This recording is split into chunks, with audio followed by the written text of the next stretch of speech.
Well, living in Indianapolis, we're familiar with football players doing all kinds of TV commercials, right?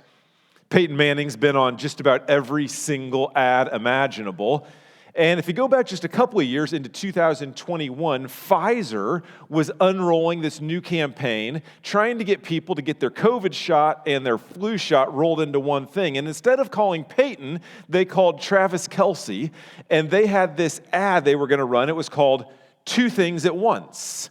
And maybe you've seen some of these commercials. If you haven't, the commercial was really hilarious. So he's driving around, he's mowing his grass on the mower, and while he's mowing the grass, he's got a grill going on the hood of the mower as well as like flipping burgers. It's two things at once. And I'm sure there's a fire hazard in there somewhere, but I kind of wanted to try it. Like, I eat a burger while I'm mowing the grass, flipping it, that looks pretty great. And then it flips to another spot where Travis Kelce's in the weight room, and he's doing the bench press, and he's bench pressing not weight, but a reporter. And the reporter is like holding the microphone down, and he's giving an interview while he's bench pressing. He's doing two things at once. And so it's kind of a funny series of commercials they've been going through. It looks impressive, like, I wonder how he does that. The way I was thinking about Mark 8 is Jesus is kind of doing two things at once. It's a little bit different spin on that tagline, but he's feeding the crowds while also telling his disciples a story about sin. And the two things are kind of interwoven into one narrative. So there's kind of three sections to what happens. There's the feeding, and then the Pharisee argument, and then Jesus explains to the disciples, three sections. But one central message. And so what I want to do is I want to give you the main message of, I think, what this passage gives us, and then start to move through the passage and help you to see it for yourselves. Here's the main message. Awareness of our sin should force us to Jesus, the only healer of our hearts. Awareness of our sin should force us to Jesus, the only healer of our hearts. And we'll leave that up there for just a minute. It's a little bit longer phrase if you're taking notes. But maybe you ask, Justin, how do we know these sections are all connected? Because at first glance, they feel sort of disconnected. To do a miracle and feed a bunch of people, 4,000, and then to have an argument with the Pharisees, and then to pull the disciples aside and have this own explanation about what they're going to have to eat feels somewhat disconnected.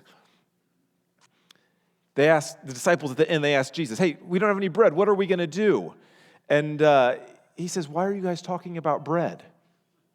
It's kind of a bizarre response, right? It almost reminds me, we were just talking football a second ago, so I'll give you another football example here. There was a famous press conference the Colts had about 20 years ago after they'd lost a game, and they'd played really poorly. And some of you know, you're already laughing. Those of you who don't know, stick with me here. The Colts had played really bad, and the reporter asked the coach, they said, do you think you guys can make the playoffs? And he goes, playoffs? Playoffs?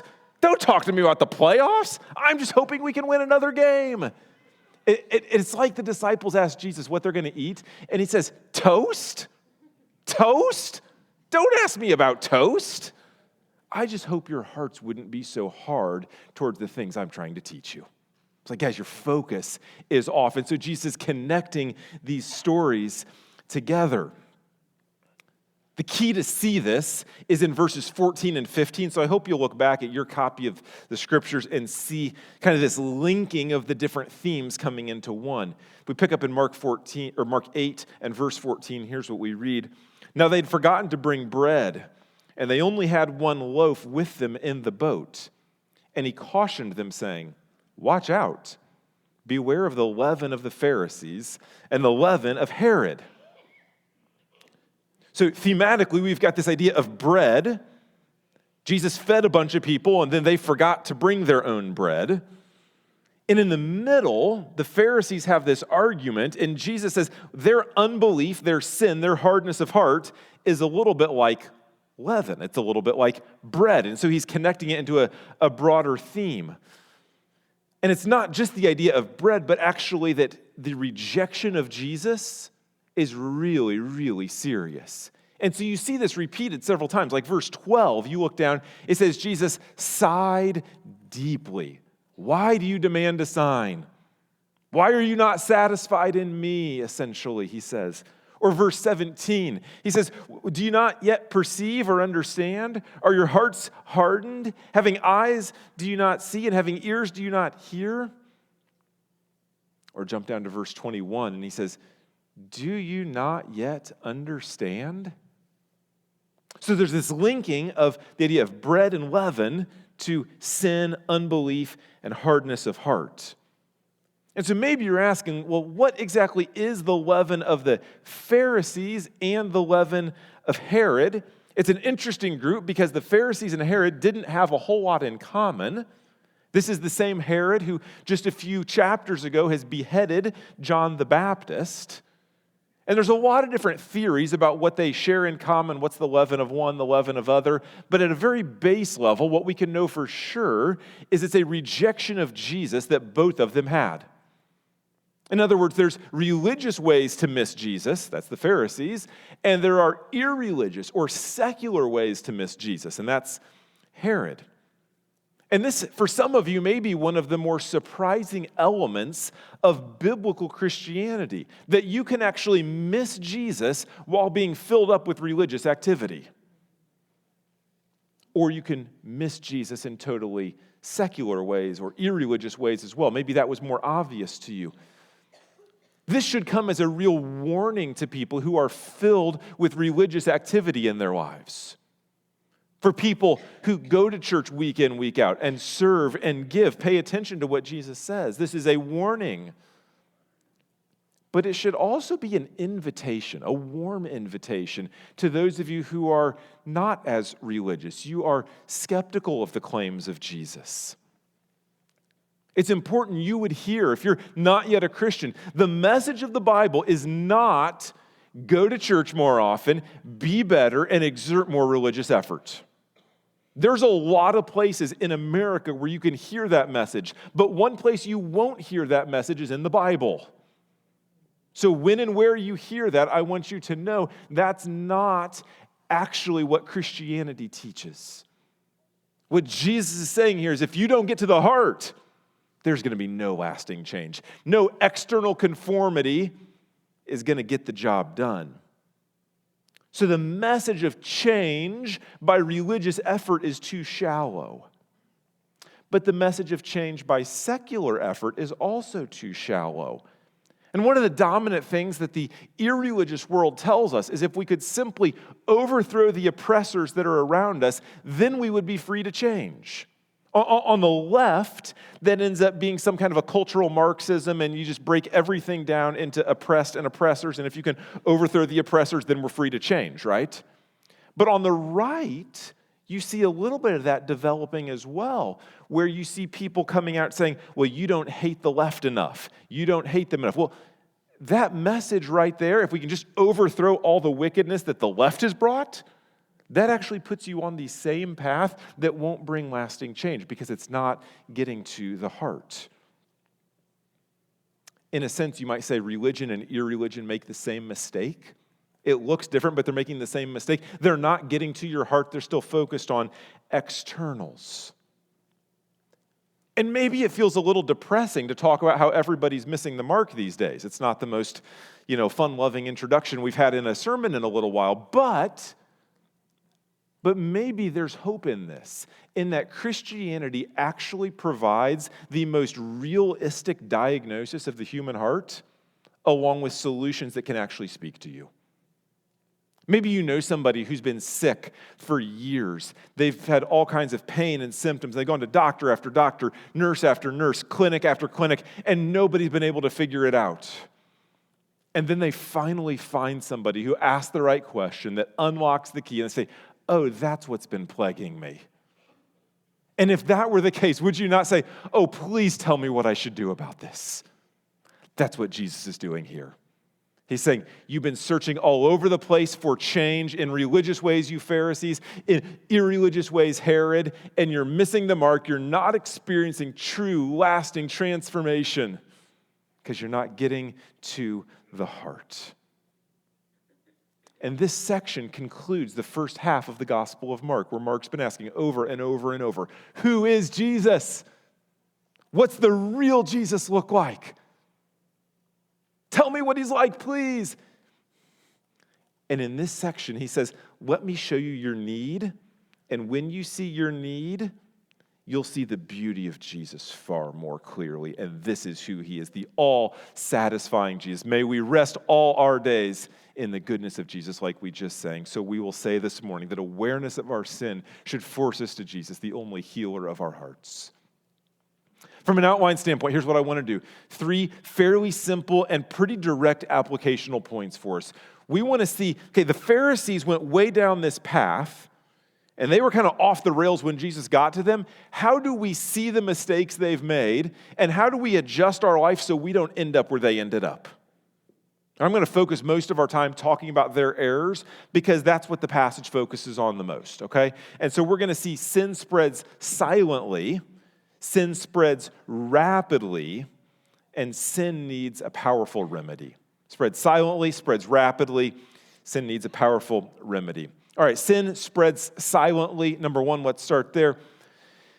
We're thinking in terms of this analogy that Jesus gives of leaven. Leaven, yeast, is silent. It doesn't make noise as it spreads and grows. It's not like one of those pots you put on the oven, you fill it up with water, and when it starts to boil, it starts to hum and sing at you, right? It grows silently. In other words, the Pharisees didn't look bad on the outside. In fact, they looked really good on the outside. They kept all the rules. They had huge amounts of Bible knowledge. Their public words and their public actions looked terrific.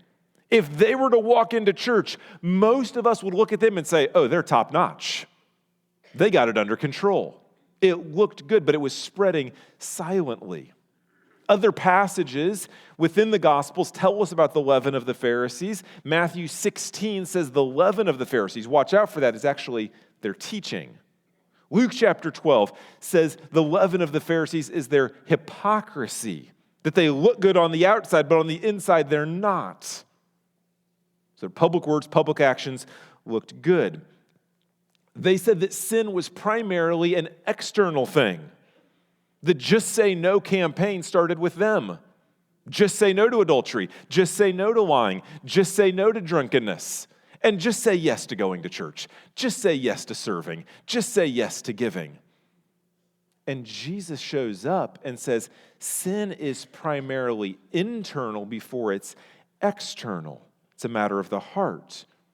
Sin is a matter of your motives before it's a matter of your actions. It's a matter of your desires before it's a matter of your words. Sin is a matter of your thoughts before it's a matter of your deeds. And this is why in the book of Proverbs, chapter 4, the proverb says, above all, guard your heart, for it's the wellspring of life. It starts with internal. That's why Jesus, in Matthew chapter 5, says, you've heard don't murder somebody. Actually, if you hate your brother, you've already murdered him in your heart. It starts with an internal before an external. He says, you've heard don't commit adultery, but I tell you, if you've lusted after a woman, you've already committed adultery in your heart. He's saying it's internal before external. And the scary part about this, if you actually slow down and would meditate on this truth, is the scary part is it's very easy to deceive yourself. It's very easy to see ourselves first and foremost in terms of the things we're doing, our externals, without giving careful attention to our hearts. And if it's easy to deceive yourself, we know it's super easy to deceive others too.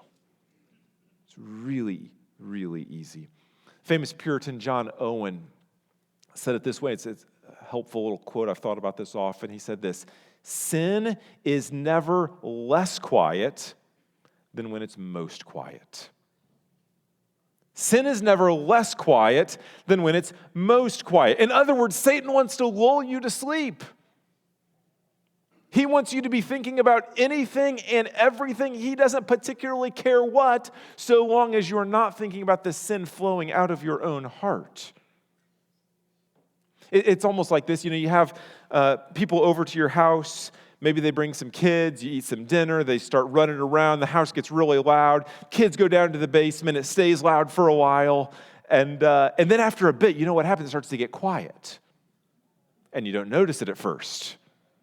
And then it stays quiet. And everybody kind of looks around and say, do you hear anything? No, I don't hear anything. You hear anything? Well, there's 18 kids in the basement. Something is not right here. Friends, that's how Satan wants you to see your own heart. There's points in your life where you can look back and say, I was closely attuned to the sin in my own heart. And he wants you to not see it. He wants that sin to grow quietly. He wants you to not pay attention to it. What this means for us proactively in fighting against sin is that we must be proactive in fighting the sin in our own hearts, not reactive and waiting for actions to pop up that we don't like. We know that sin thrives in the darkness and shrivels when the light is shined upon it. One of the most important ways we can fight against the silent spread of sin in our lives is to make a habit, a practice of confessing sin both to God and to one or two brothers or sisters of the same gender and come to them and say, I feel this in my heart. It's not good. I need you to pray for me that I would be healed. That's what James 5 says. In the confession of sin, you find healing. And as you start to think about that, if you have a couple of friends like that, what I quickly realize is, how do I know which sins to confess? Because there's a lot of them, and we don't have all day to sit here. And I would just suggest to you, the ones you ought to confess to a brother or a sister, and certainly to God before them, are the ones you feel compelled to conceal. The ones where you're like, I don't know, I feel a little twitchy. I don't know that I can say this to you. Discretion with whom you share, yes, but it's good to have one or two very close friends where you can share anything. Boy, I tell you, God has been very kind to me. I've got some friends like this, and that impulse to conceal and not share is still really thick for me. But can I just tell you, I personally have found immense freedom to walk in holiness in certain ways by sharing with them things that it is really hard to share. Like, I don't know what you're going to think of me if I say this. Are you going to judge me? Are you going to look down on me? And God in his kindness has given me some brothers who are close that can come alongside and say, Justin, I'll pray for you in that. And the journey's ongoing, and I don't have it figured, and none of us do. But oh, what a gift that is. Hey, here's the thing. I know some of you, you've invested in these relationships, and as you live a little bit, those friends, sometimes they move away, right? Sometimes they go to be with the Lord. And those relationships aren't easily built to that depth. They don't form overnight. And that's why it's so critical that we not only lean on talking to brothers and sisters, but prioritize confession before the Lord. What did Jesus say in the Lord's Prayer? When he's teaching his disciples how to pray, give us this day our daily bread and forgive us our debts. Forgive us our debts is obvious enough, but when he says, give us this day our daily bread, I think one of the things he means by that is, Lord, give me the grace I need for the things coming in my day that I don't even know about yet. I think it does have to do with provision for physical needs like bread, but I think there's a deeper meaning there as well. Lord, give me what I need today for that conversation at 2 p.m. that I don't know about. Help me to respond in humility, not pride. Lord, give me what I need for that person who's going to say something at 6:30 p.m. tonight. Help me to respond with a spirit of forgiveness, not anger and defensiveness. Give us this day our daily bread. Friends, go back to the Lord, confessing sin, asking for grace, recognizing that sin spreads silently, and it flourishes in the darkness, and it shrivels up in the light. That's the first thing. Sin spreads silently. The second thing, sin spreads rapidly. Sin spreads rapidly. This is not a point that we'll see so much in one or two verses in chapter 8, but actually by drilling down more deeply on this metaphor of leaven. In the cookhouse recently, we've been learning about sourdough and the yeast and the leaven that goes into that. We got the starter, we're feeding it, and all that sort of thing. And Emily's kind of driving the ship on that, but I'm learning as we go.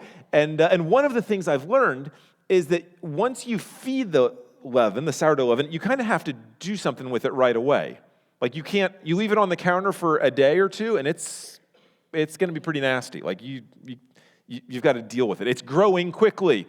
You can try to put it in the fridge and it delays the process for a little bit, but the thing is growing. It's growing rapidly. Sin grows rapidly in a very similar kind of way. Once the sourdough is fed, there's no real way you can contain it or quarantine it or stop it. It's on its way. We got to recognize that about sin in our life. And the thing is, with sin, we don't have an option like putting it in the fridge or the freezer like you do with the sourdough.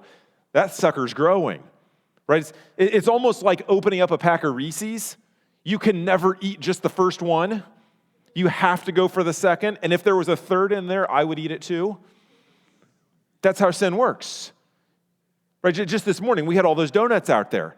And I saw them, and I'm like, you know what? I'm just going to cut off a half of one of those. I don't need a whole donut. I walked out, ate it, walked around like, I think I need another one. That's how sin works in our lives. It's always growing, always coming for more. You can't fence it in. But we're talking in analogies here, but I wonder if we wouldn't just slow down and think personally a little bit how sin spreads rapidly in our lives and can't be contained. Maybe we think of a selfish thought that I would have or you would have towards a friend or a boss or a spouse. It starts with noticing something that they didn't do for you that you think they should have or you wish they would have. And you let it linger, and so it grows, and you start to quickly remember all the things you've done for them, all the ways you've served them. Don't they remember this? And before long, it's not one or two remembrances. It's like you have an endless supply of short videos, like the ones on social media. And it's just like one after the next. I did this and this and this and this and this for them. And you know what? They've been shorting me in this way and this way and this way. And it just grows. You don't have to feed it once it's got that initial dose. That thing just takes off like sourdough starter. And so one of two options emerge as this thing grows. You can lash out in anger, telling this person all the ways they've fallen short, or you can try and hold it inside. Well, I can suppress this. And the more I try to hold it inside without taking it to the Lord, without taking it to a brother or sister, what ends up happening there is I lose all capacity to enjoy that person. What used to be a great gift of grace in my life, I see them and all I can see is the things they don't do and the things I do for them. And it devours me. And it doesn't just stop there, because as I get more frustrated with that person, it spills over into my interactions with my kids. And all of a sudden, dinner tastes bad. And I have less motivation to work out now because I'm just grumpy and I sit and soak and sour. It grows rapidly. Let me give you another example. You think of the 10th commandment, thou shalt not covet. Yearning to possess something that someone else has. Starts with a friend having something that you really wanted. Be a material item, a car or a house or vacation or something like that, or a relationship. They've got a great friend, or you wish your spouse was more like their spouse, or they just have joy and happiness. And you, instead of being happy for them, start to covet that in a way that makes you really angry towards them. And you want it so bad that eventually you start to lose your ability to enjoy them as a friend. You start to use them for their stuff or hate them for their stuff. And then you easily start to invent ways like, well, they must have compromised in this way or that way, and that's how they got that. Well, they overworked, and that's how they were able to get that thing. And it just grows and grows. Covetousness will eat you alive. Just like a sourdough starter that, given enough time, will eat itself alive. And it just spreads and spreads and spreads. I did a little chemical research this week about yeast and how it works. Turns out what it does is it's pulling the sweetness out of the bread. It digests the sugar into alcohol and CO2. And the alcohol evaporates, and the CO2 remains, which causes the bread to rise. Friends, don't you recognize this is exactly how sin works in your life? It digests the sugar, removes the sweetness from your life, and merely leaves you with poisonous carbon dioxide that eats you alive. We must put it to death. And so I wonder if part of your application this morning is just to commit a couple of quick memory verses or Bible verses to memory that are kind of on your speed dial, like Romans 13:14, make no provision for the flesh. I need that one on speed dial. Ephesians 4:27, do not give the devil a foothold. James 1:15, desire when it has conceived gives birth to sin, and sin when fully grown brings forth death. I need to be reminded of that I can't play around with sin. Maybe you need to commit those to memory. As John Owen said, be killing sin, or it will be killing you. So the application point from the first, sin is growing silently, is you need to make a point of confessing this to God and to others. And the second point, sin grows rapidly, is see the urgency.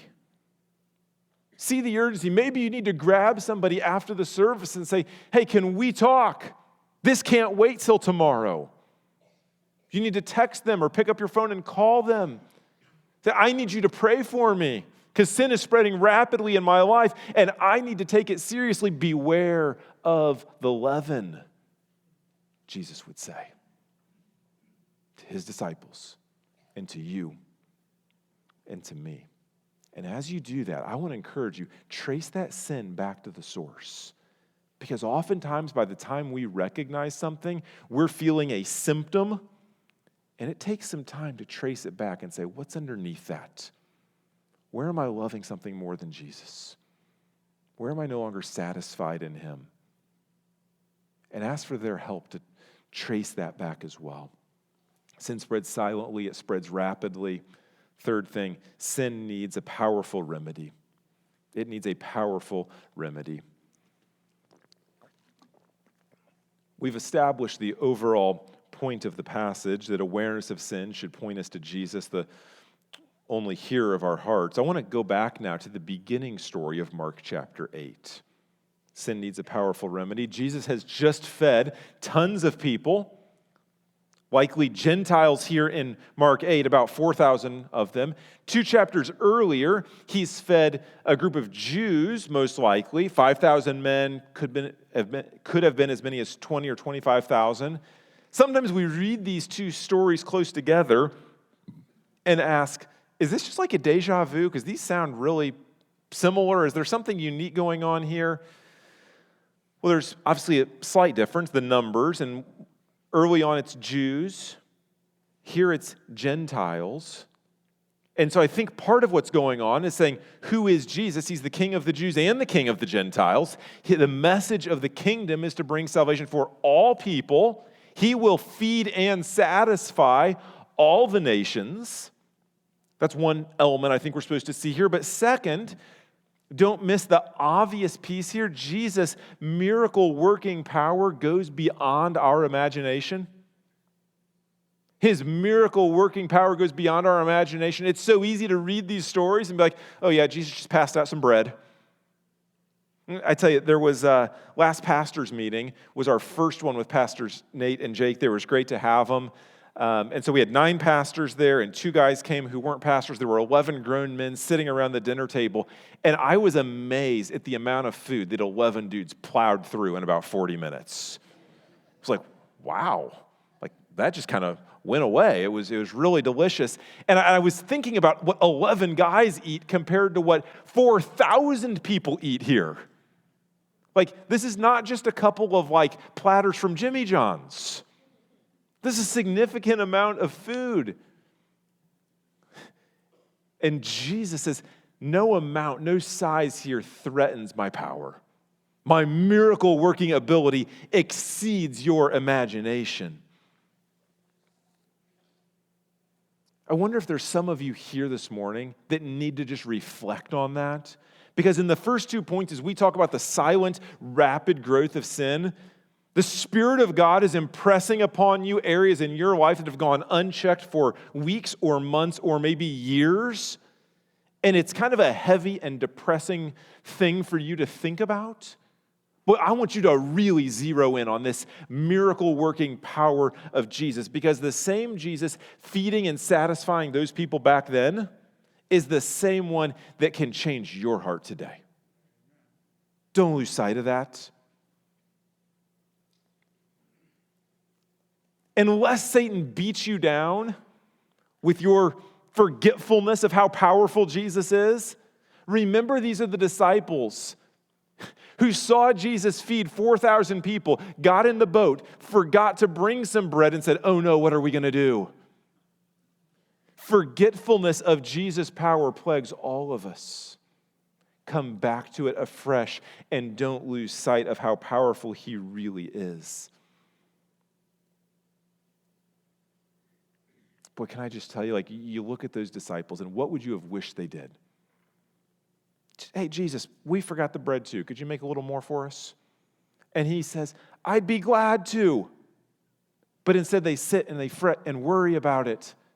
And I wonder if this morning you wouldn't just say, Jesus, here's my stuff. All of it. Just bring it to him. Here's the sin that I've been hiding, the guilt I've been carrying, the shame that feels crushing, the fears that I don't know what to do with, the anxieties that grip me. Jesus, here it is. I'm going to give it to you because I know that you are the only healer of my heart. I know that you came to bring the message of the kingdom for all peoples, and no size of anything will freak you out. I tell you, when I seek to do that, there's a fear inside of me that says, but is Jesus going to be mad at me? Is he going to be angry that I've held it in so long?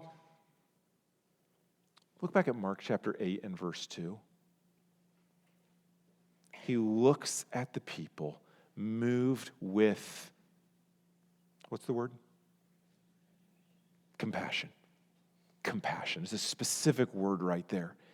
And it means deep in his gut. Not just aw, shucks, I feel bad for them, aren't they cute? No, deep compassion. I feel for these people. 3 days. They're hungry. They haven't had anything to eat. And I'm going to do something about it. And see Jesus looking at you in a similar way, saying, I see you 3 days. You're spiritually famished. You're overwhelmed with need. My compassion runs deep, and I'm going to do something about it. And he says to his disciples, guys, don't you remember the 5,000? I fed them, and there was 12 baskets left over, right? And they're like, yeah, 12. And the 4,000, I fed all them, and how many were left over? They're like, 7. I have more than enough to cover your need, he's saying. Friend, he has more than enough to cover your need. And these disciples, he's reminding of the bread and the baskets. And for us, he wouldn't stop there with compassion. He actually went to the cross and said, I will literally give you my body. I will literally give you my blood. And it will cover all your needs. And I'm going to leave you with a little remembrance of bread and of juice so that you too can remember the 12 and the 7. And I will fully satisfy you if you will come to me. So we're going to get ready for communion here. Now, you know we usually pray before that, but I'm going to switch this up just a little bit here. And I want you to remember Jesus saying to these disciples, there's 12 baskets left over, guys. There's 7 left over. I have everything I need to satisfy you. Friends, recognize Jesus saying, yes, sin spreads silently and it spreads rapidly, but you can bring it all to me. And I will feed your soul with something far better than what you've been feeding on. Come to him and bring all your stuff to him. Let's pray. Lord, we need your help. We need your grace. We want to see you as the all-satisfying wonder. We want to see you as you truly are. We need your grace to bring our sin and shame and guilt to you. Would you do that right now, Spirit? Would you strengthen people who are afraid to come to you with their stuff? Would you show them the wonder of grace? Would you flood their hearts with mercy? Would you bring healing to their souls as they confess their sins to you? We pray this in Jesus' name, amen.